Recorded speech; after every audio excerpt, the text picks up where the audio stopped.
নমস্কার। দশরূপে দশভুজার এক নতুন পর্ব নিয়ে আমি পাপিয়া চলে এসেছি তোমাদের সামনে। আজ আমি বন্ধুরা তোমাদের জন্য নিয়ে এসেছি একটা এঁচোড়ের রেসিপি। এই সময় তো ধরো এবার এঁচোড় পাওয়া শুরু হয়ে গেছে, আর তোমাদের কার কেমন লাগে জানি না। এঁচোড় আইটেমটা না আমার প্রচণ্ড পছন্দ, ছোটবেলা থেকে আমি এটা ভীষণ ভালোবাসি। তো চলো আজকে আমি এঁচোড়ের যেটা রান্না করব সেটা এমনি কিছু মানে স্পেশাল কিছু নয় বলতে, অনুষ্ঠান বাড়িতে যে এঁচোড় রান্না করে আমার তো অন্তত ভীষণ ভালো লাগে সেই এঁচোড়। তো সেই অনুষ্ঠান বাড়ির মতো এঁচোড় রান্নাটা তোমাদের শেখাবো। তবে হ্যাঁ, এটা শুধু মানে চিংড়ি ছাড়া, কিন্তু এটা কিন্তু এঁচোড় চিংড়ি নয়, এটা এমনি এঁচোড়ের রান্না। চলো দেখায় কি কি লাগছে। এই দেখো, এঁচোড়টাকে এরমভাবে কেটে নিয়ে এটাকে আমি গরম জলে দিয়ে অল্প নুন আর হলুদ দিয়ে একটু সেদ্ধ করে দিয়েছি। মানে এমন সেদ্ধ করবে যাতে সেদ্ধও হয়েছে কিন্তু গলে যাওয়ার মতো ব্যাপার না হয়। হ্যাঁ, তো ওরমভাবে এটা সেদ্ধ করে নিয়েছি। আর দেখো এরম সাইজ করে কেটে নিয়েছি আলুটা কিন্তু সেদ্ধ করা নেই, আলুটা এমনিই কাটা রয়েছে।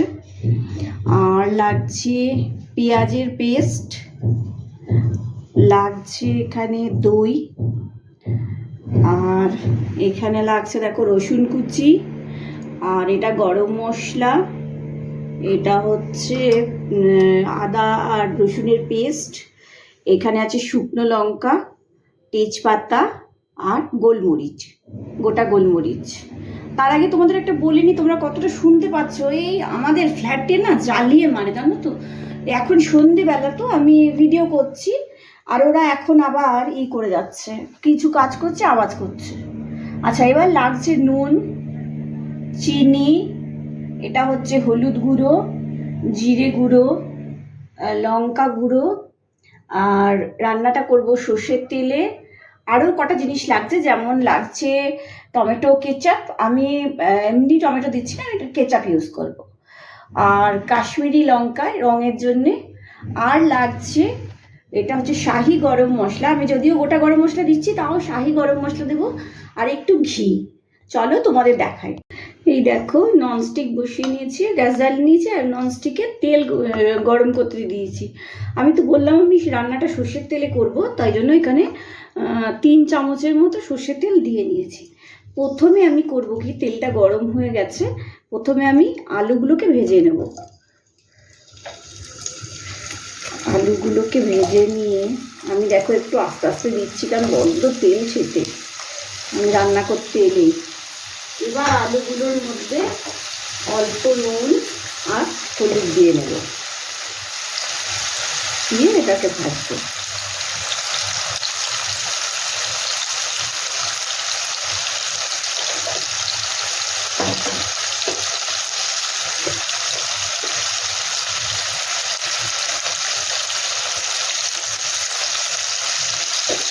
হলুদ দিয়ে দিলাম।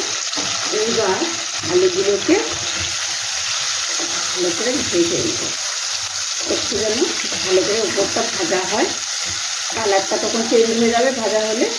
তারপরে এটাকে তুলে নেব আলুটাকে। এখন একটু ভাজা করে নিই। দেখো আলুগুলো ভাজা হচ্ছে। এবার নুন আর হলুদ দিয়ে দিয়েছিলাম, হলুদগুলো মোটামুটি সব পিসের মধ্যেই মিশে গেছে, সব আলুর টুকরোতে। আর সুন্দর একটা কালার আসবে ভাজা হয়ে গেলে। তারপর এখন একটু ভাজছি, আর একটু ভাজা হবে, আর 1-2 মিনিট ভাজবো, তারপরে এগুলোকে তুলে নেব।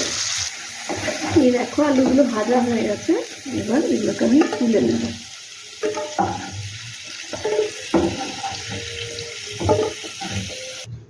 এইবার যে তেলটা দেখো রয়েছে আলু ভাজা, এটাতে আমি এঁচোড়গুলোকে একটু ভেজে নেব দিয়ে। অনেকেই এঁচোড়টাকে সেদ্ধ করে সেটাকে ভাজে না, কিন্তু আমার ভালো লাগে না, আমি একটু এঁচোড়টাকে ভেজে নেব।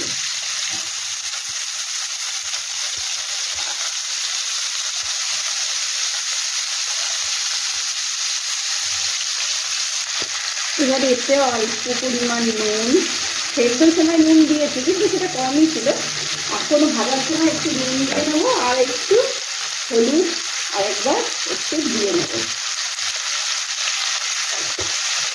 এবার দিয়ে এবার এটাকে ভালো করে ভেজে ভালো করে ভেজে নেবো, মানে কড়া করে ভাজবো তা না, অল্প একটু তেলে সাঁতলে নেবো, নিয়ে এটাকে তারপর একটু ভাজা ভাজা হলে এটাকে তুলে নেবো, তুলে নিয়ে তারপর তোমাদের দেখাবো যে কী করবো।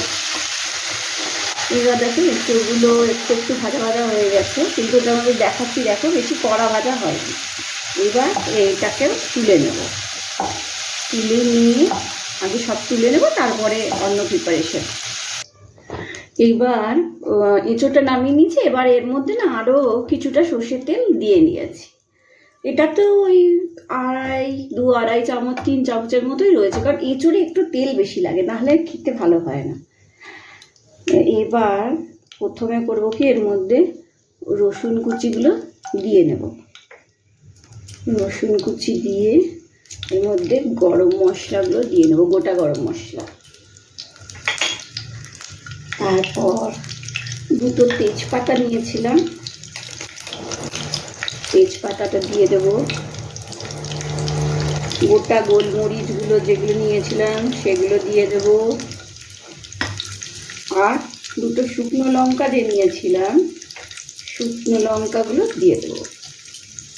যেই রসুন আর গোটা গরম মশলা দেবে অমনি কী হবে, এটা থেকে একটা খুব সুন্দর গন্ধ বেরোতে শুরু করবে।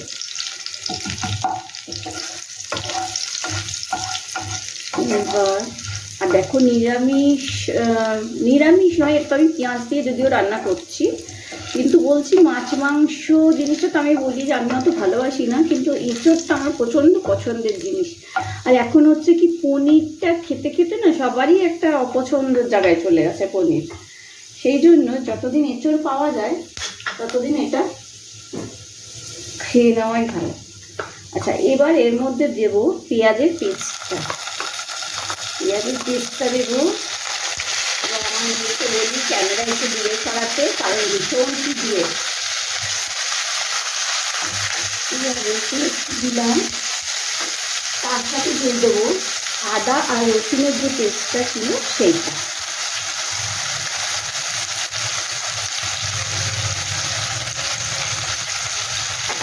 দিলাম,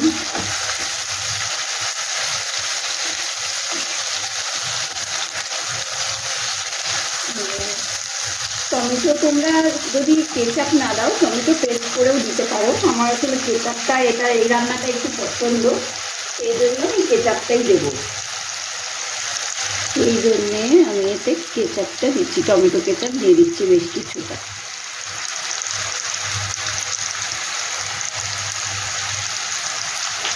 দিলাম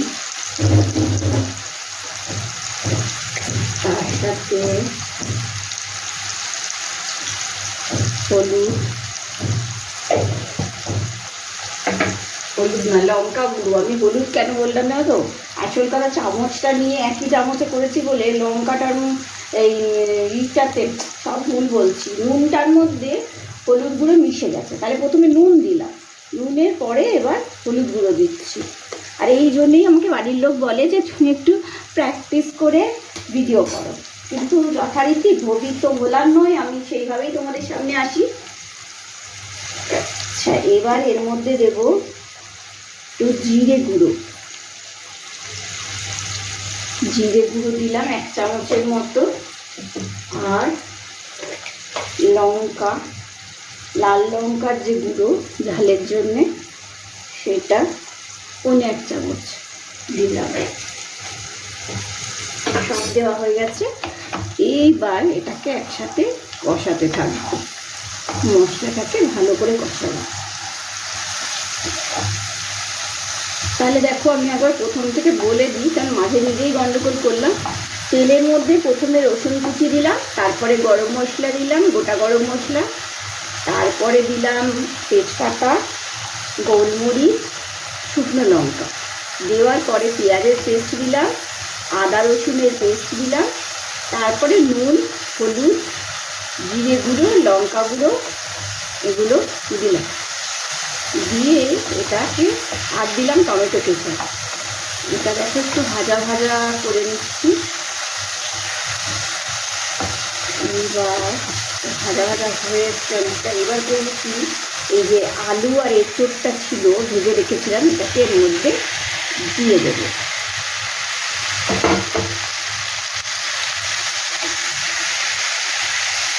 দিয়ে এর সাথে এই মশলার সাথে এগুলোকে একটু মেখে নেবো ভালো করে, যাতে মিশে যায় মশলাগুলো সবজিটার সাথে।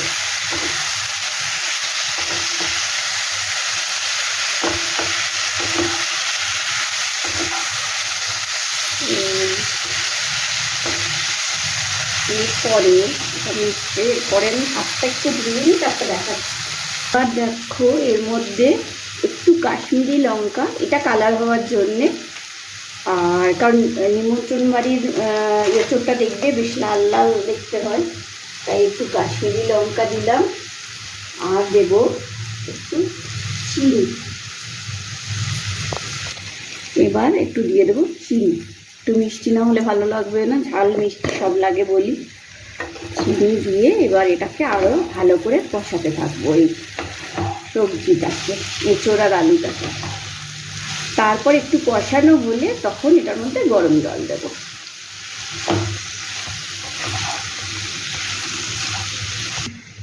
এইবার দেখো এটা মেশানো হয়ে গেছে মশলাটা, তো এবার এটার মধ্যে একটু আমি গরম জল দিয়ে দেবো। আর আমি তোমাদের তো আগেও বলেছি, রান্নাতে না জল দিলে একটু গরম জলই দেবে, কারণ গরম জল দিলে জলসা ভাব হয় না রান্নাতে, আর জিনিসটা তাড়াতাড়িও সেদ্ধটা ভালো হয়, সব কিছুই ভালো হয়। যার জন্য আমি একটু রান্নায় গরম জল দেওয়া পছন্দ করি। এই দিয়েছি দেখো, আর একটু দেবো, তবে এটা একটু মাখা মাখাই হবে, এটা খুব বেশি ঝোল ব্যাপারটা হবে না। তো এবার এটাকে চাপা দিয়ে দেবো আলুগুলো সেদ্ধ হওয়ার জন্যে। এই দেখো এটা এবার মানে এগুলো আলু এঁচোড়টাও সেদ্ধ হয়ে গেছে, দেখো আলুটা সেদ্ধ হয়ে গেছে।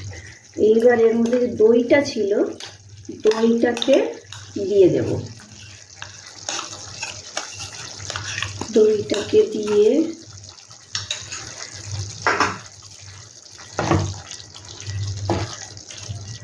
দই মিশিয়ে দিলাম। এটা একটু 2-4 মিনিট হোক, 2-4 মিনিট নয়, 1-2 মিনিট হয়ে যাবে, দই মিশতে টাইম লাগবে না। এবার যথারীতি একটু হাতটা একবার ধুয়ে নিই, কারণ এবার আমাকে একটু গরম মশলা গুঁড়ো দিতে হবে।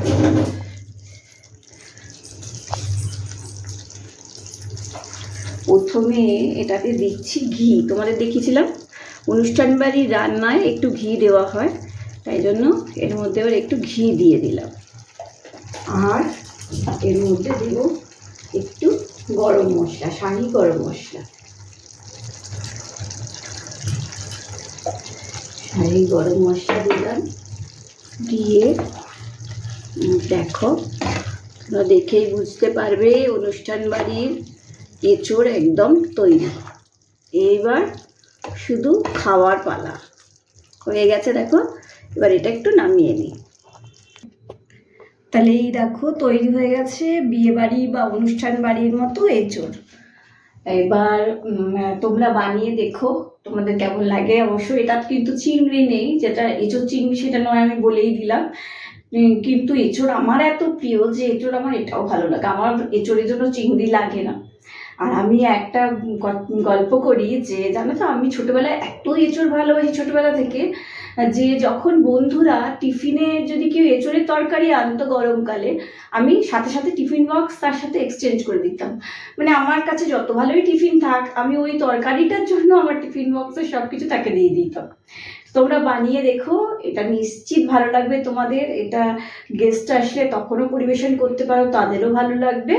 আর এটা তো ভাতের সাথে যেমন যাবে, এটা ফ্রাইড রাইসের সাথেও ভালো লাগবে খেতে। আর বানিয়েও নিশ্চয়ই ভালো লাগবে। আর আমাকে এটার জন্য ভিডিওটা দেখে একটা লাইক করো, মিষ্টি মিষ্টি কমেন্টস করো। আর চেনা জানা বন্ধু বান্ধব আত্মীয় স্বজনের মধ্যে এই ভিডিওটাকে অনেক অনেক অনেক বেশি শেয়ার করে দিও। আর তাদেরকে বলো আমার চ্যানেলটাকে একটু সাবস্ক্রাইব করতে। ভালো থেকো, সুস্থ থেকো।